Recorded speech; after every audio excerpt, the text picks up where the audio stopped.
Hello everyone, welcome to Mind Boosting Classes. In this video, we are gonna start a new chapter which is the tsunami. तो ये NCERT का English का chapter है, chapter 2, 8th class की English NCERT. सो इस chapter में क्या देखेंगे हम लोग। सबसे पहले तो सुनामी का मतलब हम जानते हैं। क्या होता है कि जब बहुत ही ज़्यादा तेज़ी से पानी आता है तो वो सुनामी ले आता है। बेसिकली पानी के अंदर का अर्थक्वेक आप इसको समझ सकते हैं। तो अभी हम चैप्टर शुरू करते हैं। आगे वैसे आपको बताया भी गया है इस सब के बारे में। तो चैप्टर शुरू करने से पहले हम अंडमान एंड निकोबार आइसलैंड्स को देखेंगे, उनके मैप को देखेंगे। तो ये आइलैंड है, आपको पता होना चाहिए आइलैंड क्या होते हैं। ऐसा एरिया जिसके चारों तरफ पानी हो, तो जो बेसिकली पानी से घिरा हुआ हो, तो उनको हम आइलैंड कहते हैं। अब अंडमान एंड निकोबार आइलैंड आपने सुना ही होगा। तो ये अंडमान आइलैंड का मैप है और ये निकोबार आइलैंड का मैप है। यहाँ पे आप इनके बेसिकली पार्ट्स देखोगे, जैसे ये नॉर्थ अंडमान है, ये मिडिल अंडमान है, ये लोअर अंडमान है, ये पोर्ट ब्लेयर है, ठीक है, ये अंडमान सी है और ये लिटिल अंडमान है। तो यहाँ पे काफ़ी सारे आइलैंड्स आपको दिए गए हैं। ऐसे ही यहाँ पे हम देखें तो देखो, ये कच्छल हो गया, ये नॉनकॉरी हो गया, लिटिल निकोबार, ग्रेट निकोबार, ठीक है, कार निकोबार, ये सब आइलैंड्स हैं। तो अब यहाँ आपको कुछ क्वेश्चंस दिए गए हैं, इनको आप पढ़ सकते हो। चलो पढ़ ही लेते हैं। First, Katchal is an island. क्या कच्छल एक आइलैंड है? तो देखो, कच्छल एक आइलैंड है, जैसे हम यहाँ पे देख पा रहे हैं निकोबार आइलैंड में। इधर आप देखोगे तो ये सही है। It is a part of the Andaman group of island. नहीं, ये निकोबार ग्रुप ऑफ आइलैंड का पार्ट है। नानकौरी निकोबार ग्रुप का आइलैंड है, तो ये सही बात है। Katchal and Nancowry are more than 100 miles apart. तो नहीं, 100 माइल्स की डिस्टेंस तो इन दोनों में नहीं है, कम ही है। The Andaman and Nicobar island are to the west of India, ये गलत है। और Nicobar island are to the north of Andaman island, नहीं, साउथ में, तो ये भी गलत है। तो अब इसके बाद हमारा मेन चैप्टर शुरुआत होती है, मेन चैप्टर की यहाँ से। सुनामी क्या होता है? एक काफ़ी ज़्यादा लार्ज और पावरफुल वेव होती है caused by earthquakes under the sea. जब पानी बहुत ही ज़्यादा लाइक प्रेशर से, फोर्स के साथ आता है ना, बहुत ही ज़्यादा जो लहरें होती हैं तेज़ आती हैं, तो वो क्या होता है कि बहुत पावरफुल वेव आती है और बड़ी सी वेव आती है, जिससे बहुत सारे नुकसान होते हैं, जैसे आप इस पिक्चर में देख पा रहे होंगे। तो इसी को हम सुनामी कहते हैं। आप कह सकते हो कि भूकंप, पानी में जो भूकंप आता है, समुद्र का जो भूकंप है, उसको हम कह सकते हैं सुनामी। और 26 दिसंबर 2004 में एक सुनामी आई थी थाईलैंड में और इंडिया के भी काफ़ी पार्ट्स में, जैसे कि अंडमान एंड निकोबार आइलैंड हो गए, तमिलनाडु का कोस्ट हो गया। तो यहाँ पे उन्हीं से रिलेटेड कुछ स्टोरीज़ हैं कि कैसे लोग बचे, कैसे उनकी करेज की, ब्रेवरी की स्टोरीज़ यहाँ पे कुछ दी गई हैं। तो ये जो सारी स्टोरीज़ हैं, ये अंडमान एंड निकोबार आर्कीपेलागो की हैं। आर्कीपेलागो क्या होता है? एक ग्रुप होता है काफ़ी आइलैंड्स का ग्रुप, उसको हम बोलते हैं। तो अंडमान एंड निकोबार 2 आइलैंड्स हैं। अंडमान एंड निकोबार आइलैंड तो आपने सुने ही होंगे ना, तो उन्हीं की कहानी यहाँ पर आपको दे रखी है। Ignatius was the manager of a cooperative society in Katchal. तो कच्छल हमने देखा था, इस मैप में देखा था। कच्छल कहाँ पे है? निकोबार ग्रुप में, ये रहा कच्छल, ठीक है। तो कच्छल की सबसे पहली है हमारी स्टोरी। इग्नेशियस नाम का एक इंसान है जो मैनेजर है कोऑपरेटिव सोसाइटी का। कच्छल में कोई सोसाइटी है कोऑपरेटिव सोसाइटी, उनके वो मैनेजर हैं।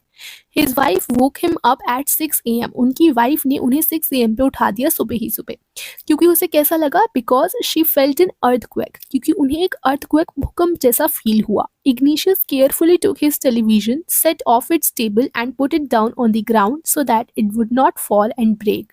तो इग्नेशियस ने क्या किया? फिर जो टीवी का सेट होता है उसे उठा के, टेबल से उठा के नीचे रख लिया ज़मीन पे, जिससे कि भूकंप से, क्योंकि क्या होता है सब कुछ हिलने लग जाता है ना, जब अर्थक्वेक आता है तो वो गिर ना जाए टीवी, इसलिए उसने उठा के रख दिया। Then the family rushed out of the house. फिर वो लोग घर से बाहर भागते हैं, निकलते हैं।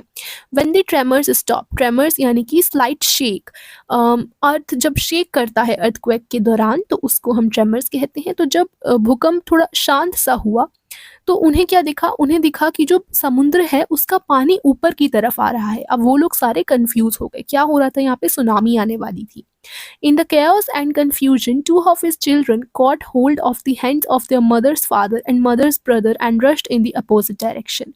तो उनके जो 2 बच्चे थे वो अपने मदर के फादर यानी अपने नाना जी और मदर के ब्रदर यानी अपने मामा जी का हाथ पकड़ के दूसरी अपोजिट डायरेक्शन में चले गए और बाकी के लोग दूसरी डायरेक्शन में चले गए। और फिर जो इग्नेशियस है, उन्होंने अपने उन बच्चों को और अपनी वाइफ के फादर एंड अपने वाइफ के ब्रदर उन लोगों को कभी देखा नहीं, बिकॉज वो लोग अलग डायरेक्शन में चले गए थे और ये अलग डायरेक्शन में थे। उनकी वाइफ भी पानी में ही, मतलब उनकी वाइफ भी स्वेप्ट अवे, बेसिकली क्या है कि पानी के साथ ही बह गई एक तरीके से, एंड फिर वो भी नहीं बच पाई। कौन निकल के आए, कौन बच पाए? तो केवल 3 बच्चे उनके और इग्निशियस, ठीक है, इग्निशियस के साथ जो 3 बच्चे आए थे वो ही केवल बच पाए। आगे चलते हैं। संजीव की कहानी, ये सेकंड स्टोरी यहाँ से शुरू होती है। संजीव एक पुलिसमैन है जो कच्छल में ही सर्व करते हैं, लाइक कच्छल आइसलैंड जो कि निकोबार ग्रुप ऑफ आइलैंड का ही पार्ट है। तो वहाँ पे संजीव नाम के पुलिसमैन की एक कहानी है। He somehow manage to save himself, वो कैसे ना कैसे करके खुद तो बच गए, उनकी वाइफ को भी बचा लिया उन्होंने, एंड उनकी एक बेबी डॉटर थी, उनसे भी लाइक वो भी बच गई। तो ये 3 लोग बच गए थे, लेकिन जैसे ही उन्हें सुनाई देता है help cries, but then he heard cries for help from the wife of John, the guest house cook। उनका जो कुक था जॉन, उनकी वाइफ जब पुकारती है हेल्प के लिए तो वो सुनते हैं। तो उन्होंने क्या किया, Sanjeev jumped into the water to rescue her, but they both were swept away। लेकिन वो दोनों ही नहीं बच पाए। संजीव जो है पानी में कूदा था उनकी मदद करने, जो जॉन है उनका कुक, उसकी वाइफ की मदद करने वो पानी में कूदे थे हेल्प करने के लिए, लेकिन वो नहीं बच पाए, दोनों ही नहीं बच पाए। और वो रेस्क्यू करने के लिए गए थे, लेकिन दोनों ही पानी के साथ बह गए। 13-year-old मेघना वो स्वेप्ट अवे। अब ये दूसरी कहानी यहाँ से शुरू होती है जो कि मेघना की है, तीसरी कहानी बेसिकली। ये 13-year-old एक गर्ल है जो कि अपने पेरेंट्स के साथ और 77 दूसरे लोगों के साथ इस सुनामी में फंसी थी। She spend 2 days floating in the sea, और समुद्र में ही इसने 2 दिन गुजारे थे, holding on to a wooden door, एक दरवाजे के ऊपर रहकर। 11 times she saw relief helicopters overhead. Relief helicopters क्या होते हैं, जो कि इमरजेंसी के टाइम पे, लाइक फ्लड के टाइम पे, फ्लड मतलब पानी का पूरा सुनामी ही समझ लो, जब पानी बहुत ही ज़्यादा बहाव से आता है, प्रेशर से आता है, तो वो फ्लड ले आता है। तो रिलीफ हेलीकॉप्टर्स क्या होते हैं, ऐसे हेलीकॉप्टर्स जो ऐसे ही इमरजेंसीज में लोगों की हेल्प करने के लिए होते हैं, उड़ाए जाते हैं एंड लोगों की हेल्प करते हैं, ऐसी सिचुएशन से निकालते हैं, उनको बचाते हैं। तो 11 बार उसे रिलीफ हेलीकॉप्टर्स दिखे थे मेघना को, लेकिन उन हेलीकॉप्टर्स ने मेघना को नहीं देखा। And she was brought to the shore by a wave and was found walking on the sea shore in a days. तो फिर वो किनारे पर कैसे भी करके आ जाती है, एक लहर के सहारे वो आती है किनारे पर, समुद्र के किनारे पर, और फिर शाम के टाइम पे पाई जाती है वो चलती हुई, एकदम लाइक सी शोर पे, समुद्र के किनारे पे चलती हुई वो मिलती है। तो ये कहानी मेघना की थी। अलमाज जावेद, ये 10 ईयर एक ओल्ड गर्ल है। ये जो स्टूडेंट है ये है कैरमल कॉन्वेंट की स्टूडेंट। पोर्ट ब्लेयर में ये जगह है, लाइक ये स्कूल है। पोर्ट ब्लेयर भी हमने एक आइलैंड देखा था। Where her father had a petrol pump, और इस लड़की के फादर का एक पेट्रोल पंप है। Her mother Rahila's home was in Nancowry island. Almaz Javed की मदर है राहिला, उनका जो घर था वो नानकौरी आइसलैंड में है। The family had gone there to celebrate Christmas, और इनकी पूरी फैमिली वहाँ पे जाती है क्रिसमस मनाने। कहाँ? नानकौरी। When the tremors stop नहीं come. When the tremors came early in the morning, the family was sleeping। तो जब भूकंप आता है, शेक होना शुरू करती है अर्थ, तो काफ़ी ज़्यादा सुबह हो रही होती है और ये फैमिली जो है सो रही होती है। Almaz father saw the sea water recede. Recede का क्या मतलब होता है कि जहाँ पानी है वहाँ से लाइक आगे move back from where it was, जहाँ पे है पानी वहाँ से पीछे जाना। तो बेसिकली पानी थोड़ा सा पीछे जा रहा था और वो वापस आने वाला था बहुत ही ज़्यादा फोर्स के साथ। He understood that the water could come up rushing back with the great force. तो उन्होंने देख लिया था कि जो पानी है वो पीछे की तरफ जा रहा है, और उन्हें ऐसा अंदाज़ा हो गया था कि अब ये जब वापस आएगा पानी आगे की तरफ तो बहुत ही ज़्यादा फोर्स के साथ आएगा और सुनामी भी आ सकती है। He woke everyone up and tried to rush them to a safer place। तो वो सबको उठाते हैं और सबके साथ बाहर एक सेफ जगह पर जाने के लिए भागते हैं। As they ran, her grandfather was hit on the head by something and he fell down। जब वो भागते हैं तो उनके जो दादाजी थे उस लड़की के, जो ग्रैंडफादर थे, उन्हें किसी चीज़ से सर पर लगती है और वो वहीं गिर जाते हैं। Her father rushed to help him। अब उसके पापा जो है उनकी मदद करने के लिए जाते हैं। Then came the first giant wave that swept both of them away। तभी आती है पहली बड़ी सी लहर जिसके साथ दोनों ही बह जाते हैं। और कौन? ग्रैंडफादर एंड उसके father. Alma's mother and aunts stood clinging to the leaves of a coconut tree, calling out to her. और कोकोनट ट्री के पेड़ के पत्तों पर इनकी जो मदर है और इनकी जो आंट्स हैं वो थी, जो अल्मा को बुला रही थी कि हमारे साथ आ जाओ। लेकिन फिर क्या होता है, उस वो पेड़ तक टूट जाता है, लाइक अपरूट हो जाता है एक वेव के आने से। एक बहुत ही बड़ी सी वेव आती है, अपरूटेड द ट्री, जो उस पेड़ को भी उजाड़ देती है। And they too were washed away, और वो दोनों भी पानी के साथ साथ ही चले जाते हैं। अब जो आल्मा थी saw a log of would floating, उसे एक लकड़ी का लोग दिखता है, लकड़ी का एक टुकड़ा सा दिखता है पानी में फ्लोट करता हुआ। तो वो उसी पे क्लाइंब कर जाती है, चढ़ जाती है। एंड देन शी फेंटेड, फिर वो बेहोश हो जाती है। व्हेन शी वोक अप, जब वो उठती है तो वो क्या पाती है, she was in the hospital in Kamorta. Kamorta में वो एक हॉस्पिटल में थी जहाँ उसे पोर्ट ब्लेयर से लाया गया था।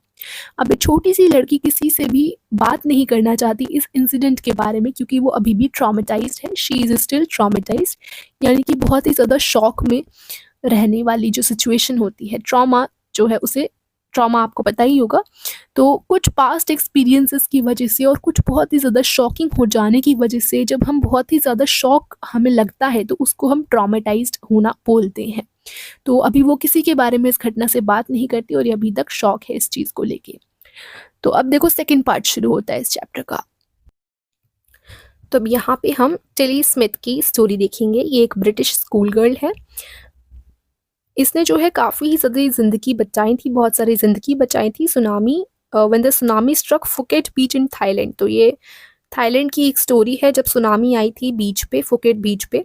तो इसे काफ़ी ज़्यादा अवार्ड्स मिले हैं, लेकिन इसके पेरेंट्स ने इसे अलाउ नहीं किया to be interviewed on television. And heroine भी बन सकती थी, इसके पास चांस था, बट उनके पेरेंट्स ने, इसके जो पेरेंट्स थे उन्होंने अलाउ नहीं किया। तो why do you think they took that decision, चलो वो सब तो अभी हम इधर पढ़ेंगे ही। तो चलो अब यहाँ से हम एक स्टोरी पढ़ने वाले हैं फ्रॉम थाईलैंड। तो अभी तक इंडिया की चल रही थी ना, अब यहाँ पे थाईलैंड में भी आई थी सुनामी, तो अब वो उसकी रिलेटेड स्टोरी पढ़ेंगे। The Smith family from southeast England were celebrating Christmas at a beach resort in southern Thailand. तो स्मिथ फैमिली जो है इंग्लैंड से, वो लोग सेलिब्रेट करने आए थे क्रिसमस। कहाँ पे आए थे? थाईलैंड में आए थे, और बीच रिजॉर्ट पे वो रुके हुए थे। साउदर्न थाईलैंड की बात है, और ये फैमिली साउथ ईस्ट इंग्लैंड की है, और इस फैमिली का नाम स्मिथ फैमिली है। तो इसी की एक बच्ची, इसी फैमिली की टिली स्मिथ जो है 10 ईयर ओल्ड स्कूल गर्ल है। तो इनकी जो सिस्टर है टिली स्मिथ की, वो 7 साल की थी। Their parents were Penney and Colin Smith. तो टिली स्मिथ उसकी बहन और इनके पेरेंट पेनी और कॉलिन स्मिथ। इट वॉज 26 दिसंबर 2004, 26 दिसंबर 2004 की बात है। Deadly tsunami waves were already on their way. तो ये अच्छा, यहाँ पे वर्ड्स की मीनिंग, रिजॉर्ट का मतलब मैंने आपको बताया नहीं, रिजॉर्ट पे ये लोग रुके थे। तो रिजॉर्ट का मतलब जहाँ लोग छुट्टियाँ मनाने जाते हैं, उसी जगह को रिजॉर्ट बोलते हैं। तो अब हम यहाँ से पढ़ते हैं, जब सुनामी वेव्स जो हैं ऑलरेडी आने ही वाली थी। They had been triggered by a massive earthquake of northern Sumatra earlier that morning. उसी सुबह सुमात्रा नाम की एक जगह पर ही अर्थक्वेक आया था, बहुत ही ज़्यादा भयंकर। तो the water was swelling and kept coming in. Penney Smith remember, तो पेनी स्मिथ जो मदर थी इस लड़की की, टिली स्मिथ की, उन्हें अभी तक याद है कि उन्होंने देखा था कि पानी जो है बार बार लाइक पीछे जा रहा था, आगे आ रहा था, ऐसा थोड़ा सा ना उठ सा रहा था। तो लग तो रहा था कि कुछ होने वाला है। The beach was getting smaller and smaller. I don't know what was happening, I didn't know what was happening. तो वो बताती हैं, पेनी स्मिथ बताती हैं कि जो बीच थी ना वो छोटी होती जा रही थी, पानी आगे आता जा रहा था और इनको समझ नहीं आ रहा था कि हो क्या रहा है। ठीक है, but Tilly Smith sensed that something was wrong. लेकिन इनकी जो बेटी थी टिली स्मिथ, उन्हें ऐसा, उस लड़की को ऐसा फील हुआ कि कुछ तो गड़बड़ है, कुछ तो गलत है। Her mind kept going back to a geography lesson she had taken in England just 2 weeks before she flew out to the Thailand with her family. तो टिली स्मिथ का दिमाग बार बार उसी जियोग्राफी लेसन पर जा रहा था जो उसने इंग्लैंड में लिया था अपनी टीचर से जो जियोग्राफी का लेसन उसने पढ़ा था। कब पढ़ा था? जस्ट 2 हफ्ते पहले, जब वो थाईलैंड आई अपने फैमिली के साथ, उससे जस्ट 2 हफ्ते पहले ही उसने कोई जियोग्राफी का लेसन पढ़ा था इंग्लैंड में। Tilly saw the sea slowly rise and start to form bubble and form whirlpools. She remembered that she had seen this in class in a video of a tsunami that had hit the Hawaiian Islands in 1946. तो Tilly ने सी को देखा जो धीरे धीरे उठती जा रही थी। पानी जो था ना वो धीरे धीरे उठा जा रहा था एंड उसके अंदर बबल फॉर्म हो रहे थे, बुलबुले ही फॉर्म हो रहे थे, बुलबुले बनते जा रहे थे थोड़े थोड़े धीरे धीरे कर करके। तो उसे क्या याद आता है? उसे याद आता है कि ये तो उसने एक वीडियो में देखा था जब वो अपने स्कूल में इंग्लैंड में उसने एक सुनामी की वीडियो देखी थी। जो सुनामी आई थी आइलैंड में 1946 में, ये सुनामी आई थी हवाईयन आइलैंड में। तो ये उसने एक वीडियो देखी थी और उसे ध्यान आ गया कि सुनामी, उस वीडियो में उसने क्या देखा था कि ये वही चीज़ देखी थी कि पानी में सबसे पहले बबल्स फॉर्म होते हैं एंड धीरे धीरे वो जो है ऊपर आना शुरू करता है। तो ये सब उसे ध्यान आता है। Her geography teacher has shown her class the video and told them that tsunamis can be caused by earthquakes, volcanoes and landslides. तो उसे याद आता है कि उसकी जियोग्राफी के टीचर ने उसे वीडियो दिखाई थी और कहा था बच्चों को कि सुनामी अर्थक्वेक से हो सकती है, वोल्केनोज से हो सकती है या फिर लैंडस्लाइड से हो सकती है, जब ज़मीन गिर जाती हैं, ठीक है, पहाड़ टूट जाते हैं या फिर वोल्केनो आ जाता है, ज्वालामुखी जिसको हम कहते हैं, या फिर भूकंप आ जाता है। तो इन सारी चीज़ों से क्या सुनामी भी आ सकती है। अब टिली जो है अपनी फैमिली को चिल्ला चिल्ला कर बताने लगी to get off the beach. वो कहती है कि बीच से उतर जाओ, बीच से चलो, हम दूर जाते हैं। She talked about an earthquake under the sea. She got more and more hysterical, said her mother Penny. तो अब उसकी मदर ही ये सब बताती हैं कि टिली ने ऐसा ऐसा कहा था, उसने अर्थक्वेक के बारे में कहा था। वो बता रही थी कि समुद्र के नीचे भूकंप आने वाला है। बहुत ही ज़्यादा हिस्टेरिकल होती जा रही थी। हिस्टेरिकल का क्या मतलब होता है?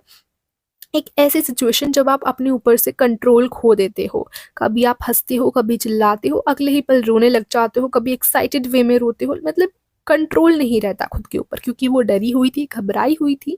तो ऐसे ही थोड़ा वो कंट्रोल सा अपने ऊपर खो रही थी। वो कभी बोल रही थी कि अर्थक्वेक आने वाला है, ज़ोर ज़ोर से चिल्लाने लग रही थी। I didn't know what a tsunami was. इसकी मदर बोलती हैं कि मुझे पता नहीं था सुनामी क्या होता है, लेकिन मेरी डॉटर इतनी ज़्यादा घबराई हुई थी, I thought something serious must be going on. तो मुझे ये अंदाज़ा तो हो ही गया था कि कुछ तो सीरियस बात है। अब टिली के जो पेरेंट्स थे took her and her sister away from the beach. वो उसकी बहन और टिली स्मिथ दोनों को ही दूर ले जाते हैं बीच से और स्विमिंग पूल पे ले आते हैं। A number of other tourist also left the beach with them. और बहुत सारे दूसरे टूरिस्ट ने भी उन्हीं के साथ बीच छोड़ी थी। Then it was as if the entire sea had came out after them. I was screaming run. तो ऐसा सा फील हो रहा था कि पूरा का पूरा समुद्र ही उनके पीछे आता जा रहा है और वो चिल्ला रहे थे, भागो भागो। The family took refugee in the third floor of the hotel. Refugee का मतलब होता है शेल्टर लेना या प्रोटेक्शन लेना डेंजर सिचुएशन से। तो उन्होंने होटल के थर्ड फ्लोर पर वो लोग रुक गए, पूरी की पूरी family. The building withstood the surge of 3 tsunami waves. If they had stayed on the beach, they would not have been alive. तो withstood का मतलब है endured without collapsing। तो जो बिल्डिंग थी ना, उसके तीसरे फ्लोर पे वो लोग चले गए थे और सुनामी की इतनी बड़ी बड़ी वेव्स भी उस बिल्डिंग ने संभाल ली। थैंक गॉड उस बिल्डिंग को कुछ हुआ नहीं, वरना अगर वो बीच पे होते तब तो वो अभी तक जिंदा भी नहीं बचे होते। तो सर्ज का मतलब होता है बहुत ही ज़्यादा force. The Smiths later met other tourists who had lost entire families. उन फैमिली ने, जो स्मिथ फैमिली थी जहाँ पे टिली स्मिथ की जो हम स्टोरी पढ़ रहे हैं, तो उनकी जो फैमिली थी उन्होंने और भी टूरिस्ट से वो लोग मिले थे और उन टूरिस्ट ने तो पूरी पूरी अपनी फैमिली खो दी थी क्योंकि वो लोग बीच पे रह गए, या हो सकता है कुछ भी, ये लोग कैसे भी बच गए थे थर्ड फ्लोर पर जाकर। Thanks to Tilly and her geography lesson they had been forewarned. Tilly went back to her school in England and told her classmate her terrifying tale. तो थैंक्स करना पड़ेगा टिली का और उसके जियोग्राफी लेसन का, जो कि उसे अभी तक याद रहा, जिससे उसे पहले ही चेतावनी मिल गई, लाइक उसे पहले ही समझ आ गया एंड वो लोग बच पाए। तो टिली बाद में अपने स्कूल में जाती है इंग्लैंड में और अपने पूरे क्लासमेट्स को, सभी क्लास के बच्चों को अपनी ये टेरिफाइंग टेल कहानी सुनाती है कि कैसे कैसे हुआ और कैसे कैसे वो लोग बचे। तो चलो अब ये हमारा थर्ड पार्ट यहाँ शुरू होता है। Look carefully at the picture of the boy and his dog and try to describe the things that you see using just words and phrases either the teacher or one of the students can write. अच्छा, तो ये तो चलो ये उतना important chapter का part है नहीं। यहाँ पे बस आपको एक पिक्चर दे रखी है, इसमें ये क्या आप देख पा रहे हैं ये आपको बताना है। कि जैसे आप देख पा रहे हैं जो बच्चा है इसके पास एक डॉग है, आई गेस, है ना, ये ऐसे बैठा है, एकदम सब उजड़ सा गया है। तो इसको जूम करके आप देख सकते हो। तो चलो, before the giant wave slammed into the coast in India and Sri Lanka, wild and domestic animals seem to know what was about to happen. तो अब यहाँ पे एनिमल्स की थोड़ी बात की गई है कि काफी ज्यादा कम एनिमल्स मरे थे, लाइक सुनामी के टाइम पे एनिमल्स की डेथ काफी कम हुई थी। ऐसा क्यों है? तो चलो पढ़ते हैं पहले। क्या हुआ था कि सुनामी आने से पहले इंडिया और श्रीलंका में कुछ जो डोमेस्टिक या वाइल्ड एनिमल्स थे, जंगली जानवर या पालतू जानवर, सभी जानवरों की बात की जा रही है, उन लोगों को पहले से ही पता चल गया था कि ये होने वाला है। तो यही चीज बताई गई, सिक्स्थ सेंस की यहाँ पे बात हम करेंगे कि जानवरों को पहले से ही अंदेशा हो जाता है इस चीज का। तो वो लोग सेफ्टी के लिए दूर दूर चले गए थे, लाइक ऐसी जगह चले गए थे जहां से वो बच पाए। According to the eye witness accounts, elephants screamed and ran for a higher ground, dogs refused to go outdoors, flamingos abandoned their low-lying breeding areas, and zoo animals rushed into their shelters and could not be enticed to come back out. तो आई witness मतलब गवाह हम बोल सकते हैं। तो कुछ गवाहों के अनुसार देखा गया है कि जो एलिफेंट्स थे वो पहले ही स्क्रीम करने लग गए थे और कुछ ऊंची जगह जाने के लिए भाग रहे थे। जो कुत्ते थे, डॉग्स थे, उन्होंने बाहर जाने से मना कर दिया। जो फ्लैमिंगोज थी, उनके जो ब्रीडिंग एरियाज होते हैं जहाँ वो ब्रीड करती हैं, जो नीचे होते हैं, बेसिकली लो लाइंग होते हैं, उधर से वो चली गई। उन्होंने छोड़ दी अपनी वो जगह जो थोड़ी लाइक ऊंचाई वाली जगह पर वो जा रहे थे। जैसे एलिफेंट्स भाग रहे थे ऊंचाई वाली जगह के लिए, ऐसी फ्लेमिंगोज की जो लो लाइंग ब्रीडिंग एरियाज होते हैं वो वहां से चली गई। जू के जो एनिमल थे वो अपने अपने शेल्टर में चले गए और वापस निकल ही नहीं रहे थे जू के, मतलब जैसे जू होता है ना, तो जू के अंदर उनका एक शेल्टर होता है जहाँ वो रहते, तो वो वहां चले गए और वहां से निकलने का नाम नहीं ले रहे थे। तो ये सारी चीजें नोटिस की गई हैं और काफी लोग मानते हैं that animals possess a sixth sense and know when the earth is going to shake. कि एनिमल्स के पास एक सिक्स्थ सेंस होता है जिससे उन्हें पहले से ही अंदेशा हो जाता है कि कब अर्थ शेक करने वाली है, कब अर्थक्वेक आने वाला है। Some experts believe that animals' more acute hearing helps them to hear or feel the earth's vibration. कुछ experts ये भी मानते हैं कि जो animals हैं उनकी सुनने की क्षमता काफ़ी तेज़ होती है, तो उनकी जो hearing power होती है उससे वो पहले ही सुन लेते हैं, या अर्थ में जो वाइब्रेशन शुरू हो जाती है ना अर्थक्वेक आने से पहले, वो पहले ही उन्हें फील हो जाती है, सुनाई दे जाती है, और इसी वजह से वो पहले से ही सेंस कर लेते हैं कि कब एक डिज़ास्टर होने वाला है। ह्यूमन से काफ़ी पहले उन्हें ये सब रियलाइज़ हो जाता है। We cannot be sure whether animals have a sixth sense or not, but the fact is that the giant waves that rolled through the Indian Ocean killed more than 1,50,000 people in a dozen countries, but not many animals have been reported dead. तो यही बोला गया है कि हम ये तो नहीं कह सकते कि एनिमल्स के पास कोई सिक्स्थ सेंस है या कोई पावर है जिससे वो पता कर लेते हैं ये सब, बट ये फैक्ट ज़रूर ही है जो यहाँ बताया गया है कि जो सुनामी जब आई थी इंडियन ओशन के आसपास वाले काफ़ी एरियाज़ में, तो जैसे इंडियन ओशन की बात करें तो वहाँ पे 1,50,000 से ज़्यादा लोगों की डेथ हुई थी काफ़ी कंट्रीज़ में। लेकिन अगर हम एनिमल्स की बात करें तो animals comparatively to humans, and अगर हम वैसे भी कंपेयर करें तो एनिमल्स काफ़ी ज़्यादा कम थे जिनकी डेथ हुई हो, तो बहुत कम एनिमल्स मरे थे। Along India's coastal coast where thousands of people perished, buffaloes, goats and dogs were found unharmed. तो यहाँ पे एक कोडल और कोस्ट की बात की गई है, वहाँ पे काफ़ी ज़्यादा लोगों की, थाउजेंड ऑफ लोगों की डेथ हुई थी, लेकिन बफेलोज हो गए, गॉड्स हो गए, डॉग्स हो गए, इनके साथ कुछ नहीं हुआ, ये अनहार्म्ड ही रह गए, इन्हें कोई हानि नहीं पहुंची। याला नेशनल पार्क की बात की गई है श्रीलंका में, इसमें जो है काफ़ी ज़्यादा एनिमल्स रहते हैं, एलिफेंट्स, लेपर्ड्स और 130 स्पीशीज बर्ड्स की। यहाँ पे 60 विजिटर्स आए थे, मतलब 60 विजिटर्स आए नहीं थे, बेसिकली 60 विजिटर्स जो हैं were washed away from the Patanangala beach inside the park.